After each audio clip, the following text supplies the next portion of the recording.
हाटक धेनु बसन मणि नृप विप्रन कहूं दीन। और जो जिसको मिलता है ना वो अपने पास नहीं रखता है, वो किसी दूसरे को दे देता है। क्योंकि आया कौन है? बोले परमानंद आए हुए हैं। और जब परमानंद आते हैं, जब परम आनंद आ जाता है ना, तो फिर उसके बाद महाराज ये छोटी छोटी चीजों की लालसा खत्म हो जाती है।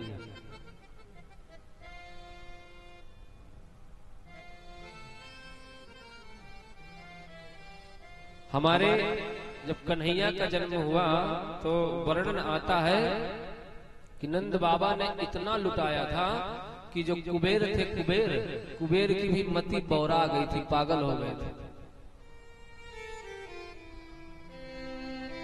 नंद बाबा ने इतना दिया, कुबेरहु की मति बौरी और देखत माँ ही लुटा ही दियो, न बची बछिया छछिया न पिछौरी। सब लुटा दिया था नंद बाबा। हाँ, बछिया छछिया न पिछौरी, न बछिया थी न छछिया थी न पिछौरी। पिछौरी मतलब रस्सी, बछिया मतलब गैया बछिया, और छछिया मतलब क्या होता है जानते हैं? पहले के समय में माताएं वो दूध जमाया करती थी मिट्टी के बर्तन में, जिसको दोहनी बोला जाता था। उसमें जब मट्ठा रखा जाता था तो मट्ठे को निकालने के लिए एक नारियल का टुकड़ा डाला जाता था। उसमें नारियल का जो खोपड़ा होता है ऊपर का, उससे मट्ठा निकाला जाता था, दूध निकाल के दिया जाता था। तो जो नारियल का ऊपर का टुकड़ा हुआ करता था उसको छछिया बोलते थे। तो महाराज जब बछिया नहीं तो छछिया क्या करेंगे? न बची बछिया छछिया न पिछौरी।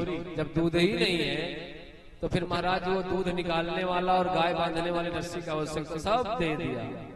और आज यहाँ पे ऐसे हमारे दशरथ जी ने दिया। और अवधपुरी सोहै यही भांति प्रभु ही मिलन आई जनुराती। आहा, मास दिवस कर दिवस भा मरम न जाना कोई, रथ समेत रवि था क्यों निशा कवन विधि होए। शंकर जी पार्वती से कहते हैं, देवी सुनो, मैं एक तुमको अपनी चोरी बताऊंगा।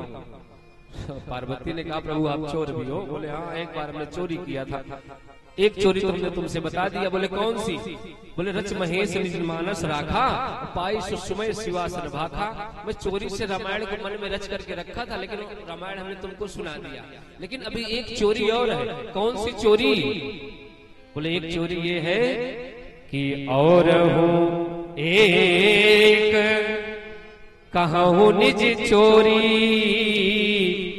और सुनो पार्वती, मेरी एक चोरी है। मैंने जब राम जी का जन्म हुआ तो एक मैंने चोरी किया था। जब जन्म हुआ था ना तो मैं वहां गया था। प्रभु अकेले? अरे नहीं देवी, 2 लोग थे। बोले फिर तो आपको पहचान लिए होंगे वहां के लोग। बोले नहीं। साथ में कौन था? काग भुसुंडी। अरे बोले जब तो वो बोले होंगे तो तुरंत ही पहचान गए होंगे। बोले नहीं, हम लोगों ने रूप बदल लिया था। तो क्या बन गए थे प्रभु? काग भुसुंडी संग हम दो, मनुज रूप जानही नहीं को। मनुष्य बनकर के चले गए थे और ऐसे वैसे मनुष्य नहीं बने थे। क्या बने थे? शंकर जी मुस्कुरा रहे, बोले मदारी बने थे। बोले कागभुसुंडी जी? बोले कागभुसुंडी जी हमारे चेला, और हम दोनों ही लोग गए थे वहां पे दर्शन करने के लिए। शंकर जी ने कहा कागभुसुंडी से, सुनो कागभुसुंडी जी आप बन जाओ शिष्य और हम बन जाए गुरु। हम मदारी तो हमारे जमूरा चेला। बोले क्या मिलेगा ये बनने से? बोले प्रभु के दर्शन मिलेंगे। भुसुंडी जी ने कहा तुरंत बनने के लिए तैयार है महाराज। अच्छा शंकर जी मदारी क्यों बने? पता है, जितना मदारी के पास सामान होता है, मदारी खेल दिखाने वाला, उससे आधे से ज्यादा शंकर जी के पास हमेशा रहता है। शंकर जी ने कहा ज्यादा सामान व्यवस्था करने की जरूरत नहीं है, मदारी बन जाओ। डमरू है, त्रिशूल है महाराज, ढोल नगाड़ा सभी व्यवस्था है, चलो वही खेला दिखाएंगे। और महाराज खेला दिखाने के लिए पहुंचे, नगर के पास पहुंच गए। भुसुंडी जी ने कहा शंकर जी से कि प्रभु आ तो गए हो, ये बताओ कुछ खेला वेला दिखाना आता भी है कि झूठे मजारी बने हो? शंकर जी ने कहा मदारी आता है तो तुरंत क्या खेला ही दिखाने लगता है? अरे मदारी आएगा, थोड़ी देर डमरू बजाएगा, फिर गाना वाना गाएगा, तब जाकर कहीं खेला का नंबर आता है। और कहो खेला का नंबर आते आते दर्शन हो जाए तो दर्शन करके चल देंगे, खेला दिखाने की जरूरत क्या है? बोले हाँ ये बात है। शंकर जी ने खूब डमरू बजाया महाराज, डम डम डम डम डम डम निनाद डुमर वयम, खूब बजाया, कोई रिस्पॉन्स नहीं मिला। शंकर जी ने कहा काग भुसुंडी जी से ऐसा करो, अब मैं डमरू बजाता हूँ तुम गाओ। काग भुसुंडी जी ने कहा मैं गाऊं? बोले हाँ। बोले अगर हम गाएंगे प्रभु तो हो गए दर्शन। अरे कौआ गाएगा तो सब वैसे ही जान। शंकर जी ने किसके लिए गा रहे हो? और राग की आवश्यकता जगदीश के लिए नहीं होती है, जगदीश के लिए तो अनुराग की आवश्यकता होती है। तुम अनुराग से गाओ। और फिर महाराज काग भुसुंडी जी ने गाया। और जब भगवान के लिए गीत कौआ भी गाता है तो काक हो ही बिक बकहु मराला, फिर उसकी जो बोली होती है ना वो कौवा की नहीं रह जाती है महाराज, उसकी बोली कोयल की हो जाती है। आहा, भुसुंडी जी कहते हैं रीत विनीत सो कौतुक सो गीत भुसुंडी जी गावन लागे। और शंकर जी क्या कहते हैं? करते हैं झाक झरोखन में डमरू पति पार्वती के बजावन लागे। और राम जी अंदर पालना में है, जैसे डमरू की आवाज उनके कानों में पड़ी, राम जी के मन में आया बाबा आ गए। हाँ ये हमेशा जाते हैं महाराज, वहां भी द्वापर में भी जाएंगे, हाँ यहाँ भी आए हैं। झांक झरोखन में डमरू पति पार्वती के बजावन लागे।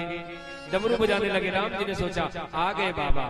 अरे बाबा हमारे दर्शन करने आए हैं, लेकिन मैं भी जब तक बाबा के चरणों में सर रख करके प्रणाम नहीं कर लूं मेरे को भी तो चैन नहीं आएगा।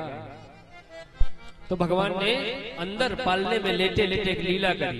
चौकी पड़े पलना में प्रभु प्रहरी प्रतिशोध को धावन लागे। भगवान जब डमरू की आवाज सुने तो चौंक गए।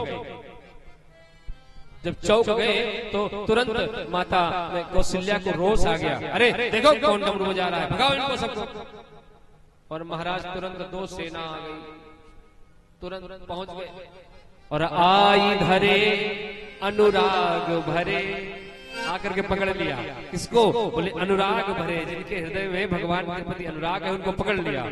और इन भागवतों को भगावन लागे। बोले जा भाग जाओ यहाँ से, डमरू बजा रहे हो, वहां राम जी की नींद खुल रही है। शंकर जी ने कहा काग भुसुंडी जी से बच्चा समेटो समान, हो गए दर्शन। अब सरजू के किनारे पहुंच गए महाराज। वहां सरजू किनारे कुछ बच्चे थे। बच्चों ने कहा बाबा चलो मेरे घर में खेला दिखाना। शंकर जी ने कहा हमारा खुद खेला बिगड़ गया है, तुमको क्या खेला दिखाना। काग भुसुंडी जी ने कहा कि प्रभु अब क्या होगा? शंकर जी ने कल फिर बनेंगे, आज मदारी बने, कल कुछ और बनेंगे। बोले प्रभु कब तक बनते रहेंगे? शंकर जी ने कहा जब तक काम ना बन जाए तब तक बनते रहेंगे। अरे भैया भगवान के लिए बनना भी, कुछ भी बनो, दीन बन जाओ, दुखी बन जाओ, कुछ भी बन जाओ, कैसे भी बन जाओ, पर उनके बन जाओ। जब तक काम न बन जाए तब तक बनेंगे। सवेरा हुआ, शंकर जी ने तुरंत महाराज मदारी वाला चोला उतार करके फेंका और लगा करके त्रिपुंड और बन गए आचार्य शंकर ज्योतिषी। बोले हम ज्योतिषी और तू मेरा चेला। काग भुसुंडी जी बोले महाराज कल भी चेला बने थे, झुरिया मुलिया उठाए, दिन भर घूमे, कहीं कुछ नहीं हुआ। और आज भी यदि दिन भर तुम ऐसे घुमाए तो मैं तो भाग जाऊंगा। अरे बोले तुम बनो तो चलो अभी देखते हैं। और गए महाराज, राजमहल के सामने ही बैठ गए और चेला से कहते हैं चिल्लाओ जोर जोर से, जो जो हाथ दिखाना चाहता है अपने बच्चों का आकर के दिखा लो, कैलाश से शंकर ज्योतिषी आए हैं। और महाराज चलो सब हाथ दिखा लो, भुसुंडी जी चिल्लाने लगे। अब जिस बालक का हाथ देखे सब बताते हैं महाराज, भूत भविष्य वर्तमान सबका वर्णन कर दे शंकर जी। तब तक एक दासी दिखी, अपने बच्चे की उंगली पकड़ के और राजमहल की तरफ प्रवेश कर रही। शंकर जी ने इशारा किया काकभूषुंडी जी को, उसको पकड़ो, वही काम बनाएगी, दासी है। और महाराज काकभूषुंडी जी गए, चरणों में गिर गए। अरे देवी जी, आचार्य शंकर ज्योतिषी आए हैं, तुम्हारे बच्चे का हाथ दिखा लो। अरे भाग्य से मिलते हैं ऐसे ज्योतिषी, और फिर चले गए कि मिलने वाले ने हाथ दिखा लो।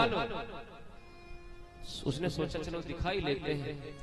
बच्चे का उसके हाथ पकड़े और बहुत भविष्य वर्तमान सब बता दिया। खुश हो गई। बाबा क्या दक्षिणा दें, क्या चाहिए, क्या लोगे हाथ देखने का? शंकर जी ने बोला तुमसे क्या ले, तुमको जहां से मिलता है वहीं से कुछ हमको भी दिला दो। मतलब बोले महल में प्रवेश करा दो एक बार बस। दासी कहती रुको मैं जाती हूँ। देर क्यों हुई? तो सिल्ला ने पूछा। दासी ने कहा अरे बाहर एक ज्योतिषी बैठे हैं, बहुत सुंदर हाथ देखते हैं बच्चों का, सब कुछ सही सही बताते हैं। अब मैया को भी महाराज लगा कि दिखाना चाहिए राम जी का हाथ। जाओ बुला ला। आई, भाग खुल गए विप्रवर, चलो हमारे साथ, और राजमहल में देखिए श्री राम लला को हाथ। चलो राम लला के हाथ देख ले। और महाराज शंकर जी पीछे पीछे अपना झोला तुम्मा उठाए और पीछे उनके काकभूषुंडी जी चल दिए। जैसे मेन गेट पे पहुंचे तो फिर से रोक दिया। था रुको, कौन हाथ देखेगा? तुम? शंकर जी ने कहा हाँ। तो तुम चलो। ये क्या कर? बोले ये नहीं देखते, तुम यहीं बैठो। काकभूषुंडी जी को रोक दिया। शंकर जी ने कहा हाँ ठीक है, बालक है, थोड़ा लड्डू पूड़ी पहुंचा दो, खाता यहीं पड़ा रहेगा, हम तब तक आते हैं हाथ देखते हैं। काकभूषुंडी जी शंकर जी को तिरछी नजर से देखते हैं। बाबा तीसरा दिन होने को आ गया है, झोला उठा के तुम्हारा घूम रहे हैं, और जब आप अंदर जाने की व्यवस्था हुई तो अकेले अकेले। शंकर जी ने कहा अपने अपने भाग्य की बात है। बोले भाग्य वाग्य कुछ नहीं, अभी 2 मिनट में पोल खोल दूंगा मैं। अब महाराज फुसुर फुसुर बतलाए दोनों लोग। दासी ने कहा क्या बात कर रहे हो, चलो। तो शंकर जी ने कहा वो क्या है ना बिटिया कि हम हो गए बूढ़े, अब हमारी आंखों से दिखता है कम, तो रेखा ये देखेगा, इसलिए इसको भी ले चलो। बोले चल ठीक है, ऐसा करो तुम चलो, तुम यहीं बैठो। काकभूषुंडी ने कहा हाँ ये हमारे गुरु जी हैं, लेकिन इन्होंने हमको सब सिखा दिया है, यहीं बैठो, भजन करो, क्या करने अंदर जाओगे राजमहल में। शंकर जी ने कहा 2 मिनट के अंदर भाषा बदल गई। काकभूषुंडी जी ने कहा अपने अपने भाग्य की बात है। शंकर जी ने कहा देखो इनको ले चलो, हमारी आंखें हो गई कमजोर, ये सिर्फ रेखा देखते हैं कौन से पर्वत से कहां जा रही है, फल तो मैं बताता हूं। और महाराज प्रवेश मिल गया, अंदर गए। सबसे पहले तो भोजन कराया, और भोजन करने के बाद में मैया राम जी को लेकर के आई। राम जी का हाथ देखा शंकर जी ने। शादी तक की कथा तो बता दिया, और उसके बाद में राम जी ने इशारा कर दिया कि अब वनवास की कथा मत बताना, नहीं मैया अभी से बावरी हो जाएगी। बाबा एक काम करो, तुम इनके थोड़ा सर पे हाथ रख दो। अब शंकर जी की हालत खराब कि राम जी के सर पे हाथ रखने का मेरा अधिकार कब से हो गया, कैसे हाथ रखूं मैं। राम जी सारा कर रहे हैं लेटे लेटे, और बनो ज्योतिषी अब रखो हाथ।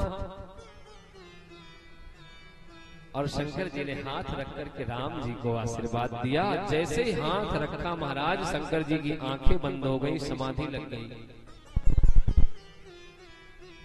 शंकर जी की समाधि लग गई और इधर काकभुसुंडी भगवान के हाथ को पकड़ करके उनकी रेखा देख रहे थे। कौन सी रेखा कहाँ जा रही है, देख हाथ की तरफ रहे हैं पर नजर बार बार मुखमंडल की तरफ जा रही है। पकड़े हाथ है, देख रहे मुख को, और इनकी भी त्राटक समाधि लग गई, आंखें खुली रह गई और राम जी के ध्यान में ये भी खो गए। मैया ने कहा मर तो नहीं गए दोनों।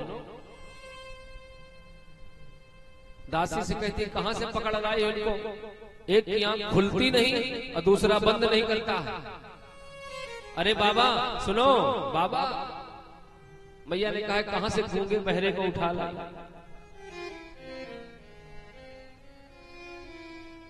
शंकर जी को जब महाराज हिलाया तो उनकी समाधि खुली।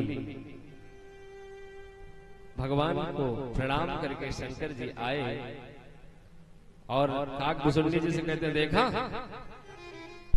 बने चाहे कुछ भी हो, दर्शन तो हो ही गए।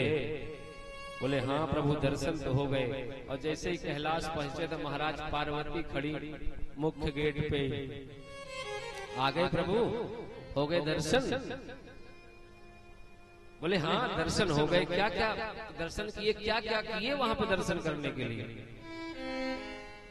काकभुसुंडी बोले मदारी बने थे, भगा दिए गए थे। फिर बाद ज्योतिषी बन के गए, दर्शन हुआ। शंकर जी ने कहा कुछ भी बने हो, दर्शन तो करके ही आ रहे हैं। तो पार्वती मैया बोलती हैं कि यदि दासी न होती तो दर्शन न होता। तो बोले तुमको कैसे पता ये बात। पार्वती जी कहती हैं अभी भी नहीं पहचान पाए प्रभु दासी को। जो दासी थी ना वो मैं ही दासी बन करके गई थी, मेरे ही द्वारा दर्शन हो गए।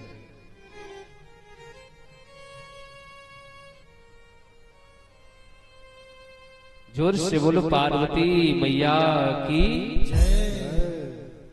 नामकरण का अवसर आया महाराज। भगवान का नामकरण संस्कार हुआ है। गुरु जी आए और आकर के नामकरण कहते हैं इनके नाम अनेक अनूपा, मैं नृप कहब स्वमति अनुरूपा। मैं अपनी मति के अनुसार कहूंगा। वैसे तो इनका सहस्त्र नाम है महाराज, विष्णु सहस्त्र नाम, सहस्त्र नामावली भगवान का।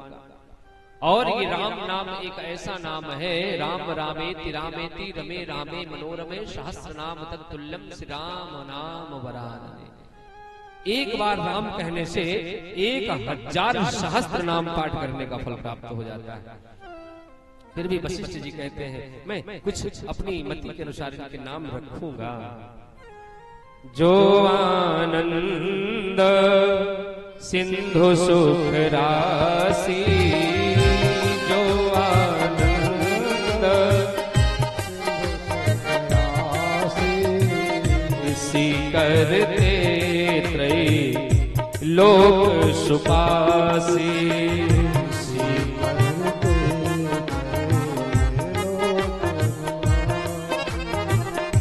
सो सुख धाम राम नामा, सो सुख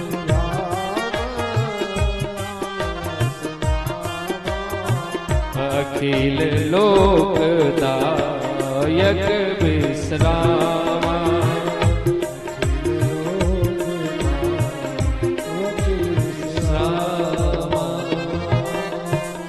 ये आनंद के सिंधु हैं। ये सब प्रकार से जितने भी दुनिया में स्नेह हैं सब इन्हीं से प्रकट होते हैं।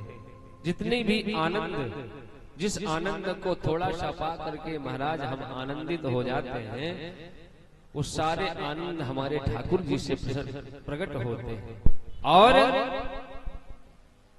सो सुख धाम राम नामा, जो सुख का मूल है, सुख का धाम है, इनका नाम राम होगा।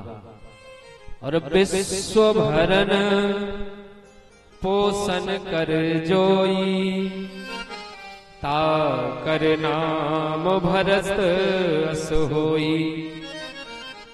जिनके नाम लेने मात्र से विश्व का भरण पोषण होता है, उनका नाम भरत होगा।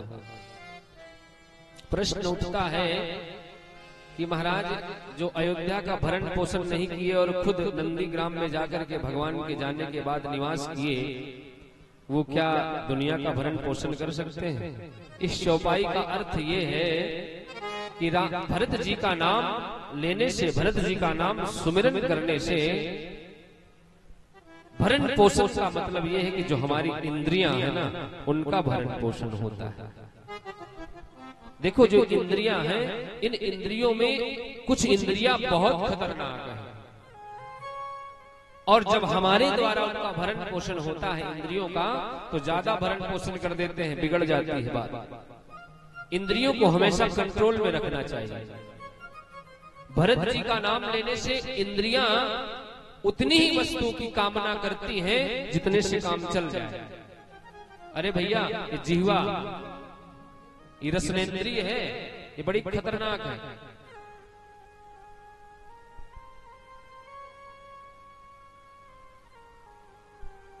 प्रहलाद जी यही रोना रोते हैं भगवान के सामने कि प्रभु जो हमारी जो इंद्रियां हैं ना, ये सब अलग अलग सुख पाना चाहती है। जिह्वै कदोचित विकर्षति मां प्रतित्ता शिष्णोन्यतस्त गुदरम श्रवणम कुतश्चित। त्वचा स्पर्श का सुख चाहती है, जिह्वा रस चाहती है। हमारे सारी इंद्रियों पे प्रभु का पहरा होना चाहिए।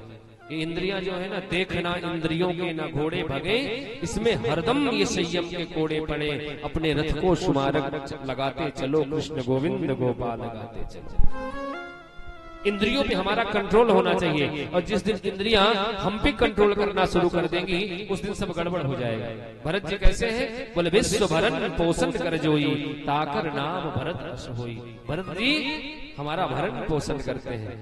और जाके सुमिरन तेरी पुनासा, नाम शत्रुघ्न वेद प्रकाशा। शत्रुघ्न का नाम लेने से जो हमारे उर के दुश्मन है, हृदय के दुश्मन है, वो शांत हो जाते हैं। लक्षण धाम सुराम प्रिय, सकल जगत आधार, गुरु वशिष्ठ ते राखा, लक्ष्मण नाम उदार। एक बार जोर से बोलो जय श्री राम। जय श्री राम। थोड़ी जोर लगा लो, खा के आए हो तो प्रेम से बोलो जय श्री राम। जय श्री राम। ऐसे थोड़ा बोल लिया करो कभी कभी। 2-4 दिन परेशान करेंगे, फिर अगले ही साल आएंगे परेशान करने डायरेक्ट। हाँ, लक्ष्मण नाम रखा क्यों? क्योंकि लक्षण धाम सुराम प्रिय, ये लक्षणों के धाम हैं और राम जी के प्रिय हैं, इसलिए इनका नाम रखा लक्ष्मण। सबका नामकरण हो गया। एक बार जननी अनवाए, कर श्रृंगार पलना पौढ़ाए। और महाराज भगवान का श्रृंगार किया और पलना में उनको लिटा दिया, पौड़ा दिया। और मैया गई, ठाकुर जी की सेवा करी और भोग लगा दिया ठाकुर जी को। भगवान को भोग लगाया। अब जब भोग लगा करके मैया आती हैं, देखती हैं तो पलना में वही बालक लेटे हैं। और उसके बाद में जब गई पूजा घर की तरफ में, तो वहां देखा कि मंदिर के पास में भी ठाकुर जी बैठ करके प्रसाद पा रहे। यहाँ वहां दुई बालक देखा। मैया को भ्रम हो गया कि मेरी मति का भ्रम है, कुछ और है। तो महाराज भगवान ने दिख रावह माते निज अद्भुत रूप अखंड, रोम रोम प्रति लागे हो कोटि कोटि ब्रह्मांड। रोम रोम में भगवान के करोड़ों करोड़ों ब्रह्मांड झूल रहे हैं। मैया ने देखा, मैया की बुद्धि जो है बाकी हो गई कि कौन है, कैसे है। प्रभु ने अपनी माया को हटाया। मैया ने फिर से भगवान से पुत्रवत स्नेह किया, प्रेम किया। और उसके बाद चूड़ाकरण संस्कार हुआ। भय कुमार जबहि सब भ्राता, दीन जनेऊ गुरु पितु माता। ब्राह्मण, क्षत्रिय और वैश्य इन तीनों को जनेऊ धारण करना चाहिए। 8, 10 और 12 वर्ष में क्रमशः जनेऊ संस्कार करा देना चाहिए बच्चों का। आजकल की व्यवस्था हो गई है, शादी के समय ही जनेऊ संस्कार करवाया जाता है। शादी के समय जनेऊ संस्कार जब करवाया जाता है, वो जनेऊ संस्कार पूर्ण नहीं माना जाता। काम चलाने के लिए करवा दिया महाराज। इस आधुनिकता बड़ी दुनिया में सारे लोग पागल हो गए हैं, बुद्धि नहीं बची है, और बुद्धि है भी तो उसको इस्तेमाल करना नहीं जानते। एक संस्कार होता है जनेऊ के समय में, मुंडन संस्कार। जब मुंडन संस्कार करवाया जाता है, उसके बाद में फिर जनेऊ संस्कार संपन्न किया जाता है। पहले मूंज की जनेऊ आदि पूरी प्रक्रिया होती है, समापवर्तन आदि की जो क्रिया जनेऊ में होती सब की जाती है। मुंडन संस्कार नहीं होता है। थोड़ा थोड़ा गए और सैलून में बैठ करके वो बाल कटवा लिए, दांत निकाल करके बैठ गए, जनेऊ करवा लिए, उसका कोई फायदा नहीं है। वही जब मर जाओगे, जब वो जनेऊ सभ्य और अपसभ्य करके श्राद्ध आदि की क्रिया की जाती है, उस जनेऊ का कोई अर्थ नहीं निकलेगा और पितरों को पिंडदान का पिंडा नहीं प्राप्त होगा, पानी नहीं प्राप्त होगा। इसलिए जनेऊ की जो क्रिया है, ये संपूर्ण किसी धार्मिक स्थल में जाओ अथवा अपने घर में ही किसी विद्वान ब्राह्मण पंडित को बुला करके जनेऊ अपने बच्चे का करवाओ। यदि चाहो कि मेरी मुक्ति हो मेरे मरने के बाद में, नहीं, उस जनेऊ का कोई मतलब नहीं है। सिर्फ 3 प्रकार की वो धागे हैं जो आपने पहन रखे हैं, कोई मतलब नहीं उसका। और ये जनेऊ जो है ना, ये महाराज इसी को बोलते हैं ब्रह्माश। यदि जनेऊ शुद्ध है तुम्हारी, बिल्कुल तुम जनेऊ का विधिवत पालन करते हो, तो हिम्मत है कोई भूत प्रेत तुम्हारे ऊपर अटैक कर दे? पूरी तरीके से, लेकिन जनेऊ का पालन होना चाहिए पूरी तरीके से। जब जनेऊ पहना जाए तो जनेऊ में, उन गांठों में, और जो जनेऊ के वो धागे होते हैं, 3-3, 6 धागे होते हैं, उनमें सब में आवाहन किया जाता है। ब्रह्मा का, विष्णु का, महेश का आवाहन करके उस जनेऊ को बाकायदे पहना जाए। तो हिम्मत नहीं कोई भूत प्रेत आकर के महाराज। हम तो खुला चैलेंज मंच से देते हैं, दुनिया भर के जितने भी तांत्रिक हैं, हिम्मत है तो एक साथ बैठ करके हमारे ऊपर तंत्र विद्या करके दिखाएं। यदि हमारे एक महाराज एक भी विद्या उनकी हमारे ऊपर काम कर जाए, तो उसी दिन से कथा करना छोड़ दें। जनेऊ की वो महत्व होता है, ताकत होती है। दीन जनेऊ गुरु पितु माता। और फिर महाराज गुरु गिरी पढ़न गए रघुराई। पहले हमारे यहाँ जो प्राचीन काल का जो नियम था, पहले सबसे पहले जनेऊ, उसके बाद विद्या अध्ययन। जब हमको पूज्य पिताजी ने आश्रम में ले जाकर के डाला, उस समय आज पिताजी बता रहे तुम्हें 10 साल की उम्र थी। सबसे पहले जब हम वहां गए तो सबसे पहले गुरुओं के द्वारा सरयू नदी के किनारे हमारा जनेऊ संस्कार करवाया। उसके बाद में फिर हम वेद पढ़ने के अधिकारी भये। एक दिन हम जनेऊ की बात और कर रहे थे कि जनेऊ की बात और एक दिन हम कर रहे थे। उस दिन भी हमने ये आपको बताया था। एक बार जोर से बोलो जय श्री राम।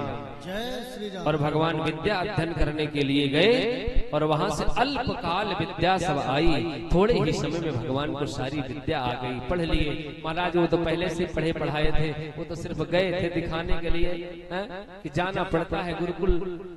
अब बंधु सखा संग ले ही बुलाई, बन मृगया नित खेल ही जाई। भगवान मृगया करने गए।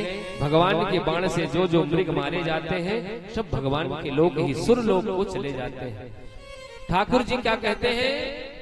प्रातः काल उठी के रघुनाथा, प्रातः काल उठी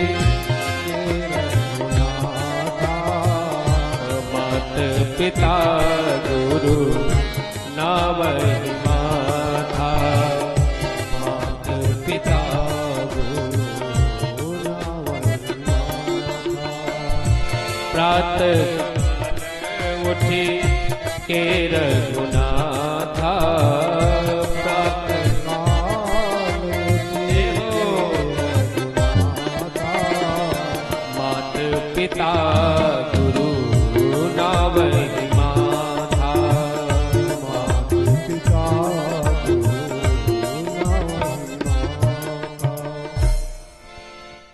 भगवान जब सुबह उठते हैं सो करके, प्रात काल उठ के रघुनाथा, माता पिता के चरणों में क्या करते हैं? नावही माथा, प्रणाम करते हैं। अब आप कहोगे कि भैया हम तो नौकरी करते हैं, दूर रहते हैं, कैसे माता पिता के चरणों में प्रणाम करें? तो गुरु ही प्रणाम मन ही मन कीन्हा। जब सुबह उठो, यदि पास में हो तब तो ठीक है, नहीं पास में हो तो आंख बंद करके पूज्य माता और पिता के श्री चरणों में प्रणाम करो, ध्यान करो उनके चरणों का, फिर प्रणाम करो और प्रणाम करके फिर आगे की क्रिया को संपन्न करो। सबसे पहले जब सुबह उठा जाता है तो अपने कर का दर्शन, ये बात हमको जब पिताजी ने बहुत छोटे थे तभी सिखा दिए थे। कराग्रे बसते लक्ष्मी, कर मध्य सरस्वती, कर मूले तू गोविंदा प्रभाते कर दर्शनम। सबसे पहले अपने हाथों का दर्शन करो और प्रार्थना करो। ये कर से क्या होता है? कर्म होता है। तो मैया से प्रार्थना करो। कराग्रे बसते लक्ष्मी, कर के अग्रभाग में माता लक्ष्मी का निवास होता है कि मैया अब मैं सो करके रात्रि की निद्रा को त्याग करके प्रातः कालीन अग्रसर हो जाऊंगा, और कर से ही कर्म होता है। तो मैं आपका दर्शन कर रहा हूं कि आपकी कृपा हमारे उस कर्म में बनी रहे, क्योंकि कर्म कोई भी हो बगैर लक्ष्मी के नहीं हो पाता। कर मध्य सरस्वती, माता सरस्वती का, इसी प्रकार से माता सरस्वती का, और कर मूले तू गोविंद प्रभाते कर दर्शनम। फिर माता पृथ्वी का, समुद्र बसने देवी, माता पृथ्वी का। ये माँ हमारी पृथ्वी भी माँ है। एक माँ ने तो जन्म दिया और दूसरी माँ के ऊपर हम खेल करके बड़े हुए, तो पृथ्वी भी माँ है। तो समुद्र बसने देवी, पर्वत स्तन मंडिते, विष्णु पत्नीम नमस्तुभ्यं, पाद स्पर्शम क्षमस्व में। पृथ्वी मैया को प्रणाम करो, अपने गुरुओं को प्रणाम करो। यदि तुम्हारे घर में शंख है, ढोल है, मृदंग है, तो इनका दर्शन करो। रामायण जी की पुस्तक है, भागवत जी की पुस्तक है, इनका दर्शन करो और उसके बाद में फिर आगे के कार्य को करो, आगे की क्रिया फिर संपन्न करो। भगवान कहते हैं प्रात काल उठ के रघुनाथा, मात पिता गुरु नावहि माथा, और आयस मांग करहि पुर काजा। अवधपुरी का काम करते हैं किससे? माता पिता से आज्ञा लेकर। जब ये कुछ करोगे तो देख चरित हर्ष ही मन राजा। दशरथ जी खुश हो जाते हैं। और महाराज विश्वामित्र जी हमारे महा है, मुनि ज्ञानी हैं। विश्वामित्र जी जंगल में रहते हैं, बड़े ध्यान से सुनना। विश्वामित्र जी जंगल में रहते हैं और यज्ञ योग करते हैं। उनको जो राक्षस है ना, यज्ञ योग कुछ करने नहीं देते हैं, बहुत परेशान करते हैं। विश्वामित्र महामुनि ज्ञानी, बसहि विपिन शुभ आश्रम जानी। विपिन मतलब जंगल। लेकिन वहां पे क्या प्रॉब्लम क्या आ रही है उनको? जहां जप यज्ञ जोग मुनि करहि,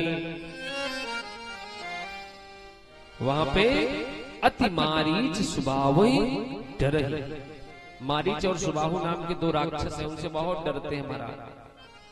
एक ताड़का है, बहुत सताती है। देखत यज्ञ निशाचर धावहि, दौड़ के जाते हैं, यज्ञ का विनाश कर देते हैं। और महाराज ये निशाचर आजकल भी जो धर्म के काम में बाधा डाले ना, उनको निशाचर ही समझना। हाँ, कोई भी हो। एक राजा बेन था, नयष्टभ्यम न दातव्यम न होतव्यम द्विजा किंचित नवारे धर्मो भेदी घोषेण सर्वसा। सब जगह अपने राज्य में कह दिया कोई यज्ञ नहीं करेगा, कोई दान नहीं करेगा, जिसको यज्ञ करना है बेनाए स्वाहा बोलो, हमारा नाम लिख करो। आजकल भी जो धर्म के कार्य में बाधा डाले ना, उसको तुम समझना कि साक्षात राक्षस ही है, किसी खरदूषण के परिवार का भाई ही होगा। तो एक दिन विश्वामित्र के मन में चिंता हुई, क्या करें, कैसे मेरा यज्ञ संपन्न होगा। तो गाधी तनय मन चिंता व्यापी, गाधी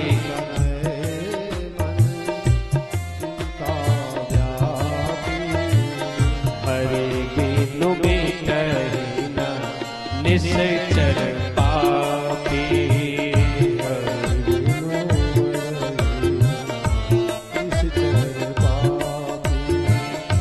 गाधी तनय मन चिंता व्यापी, गाधी तनय मन चिंता व्यापी, हरि बिनु मरहि न निश्चर पापी, हरि बिनु मरहि न निश्चर पापी।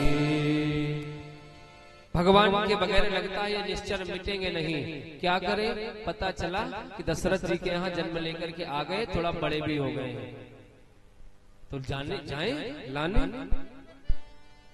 भगवान के स्वरूप को उन्होंने ध्यान किया और मनी मन खुश हो गए। एक बहाना भी मिल गया इन राक्षसों का वध कराने के लिए, मैं जाऊंगा, लेने जाऊंगा अपने ठाकुर जी को। और महाराज मन में सोच रहे हैं, इस बहाने जाऊंगा आशो बहाने के लिए, इस बहाने जाऊंगा आशो बहाने के लिए, प्रभु की दी हुई जिंदगी में प्रभु को पाने के लिए। अरे हम इसीलिए तो राजा महाराजा का जो पद था सब छोड़ दिया, और इसीलिए तो हम बने हैं ये विश्वामित्र हैं। उन्हीं की दी हुई ये जिंदगी है, उनको पाने के लिए मैं जाऊंगा। जाकर के क्या कहोगे, जा कहूंगा आपने घर में मुझे बुलवा लिया। मैं जाकर के कहूंगा कि आपने हमको अपनी कृपा के द्वारा इस घर में महल में बुला लिया, किंतु आया मैं तुम्हें वन में बुलाने के लिए। आपने तो हमको घर में बुलाया, लेकिन मैं आपको यहाँ से जंगल में ले जाने के लिए आया हूँ। और महाराज, गाधी तनय मन चिंता व्यापी, हरि बिन मिरहि न निश्चर पापी।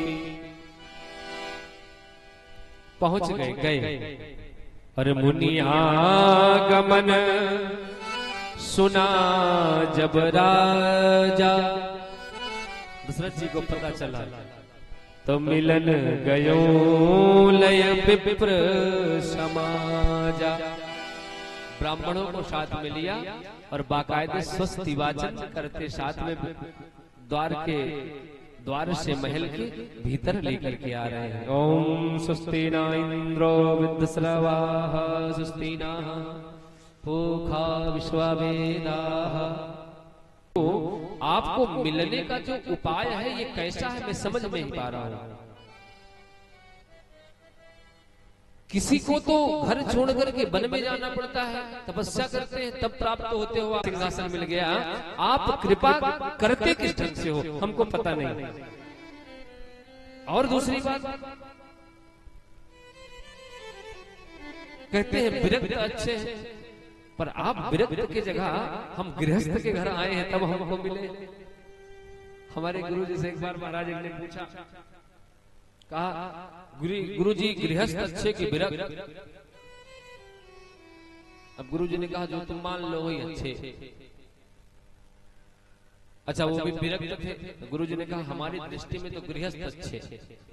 गुरु जी भी हमारे विरक्त ही थे, पूछने वाला भी गुरु जी से विरक्त ही था।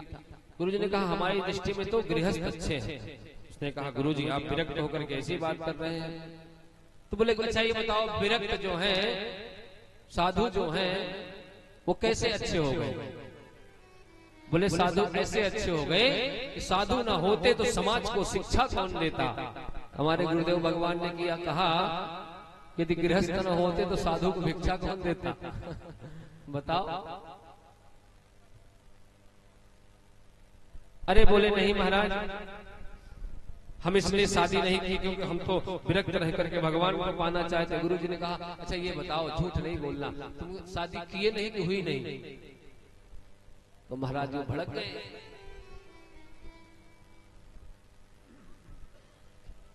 गुरु जी ने कहा अच्छा ये बताओ तुम शादी नहीं की, ठीक है तुम्हारे पिताजी ने किया था? बोले हाँ पिताजी ने किया तभी तो मैं हुआ। तो गुरु जी ने कहा हम इसीलिए कह रहे हैं कि गृहस्थ अच्छे, क्योंकि यदि तुम्हारे पिताजी गृहस्थी नहीं होते तो इस समाज को तुम्हारे जैसे उच्च कोटि का संत ना मिलता, इसलिए गृहस्थ अच्छे हैं।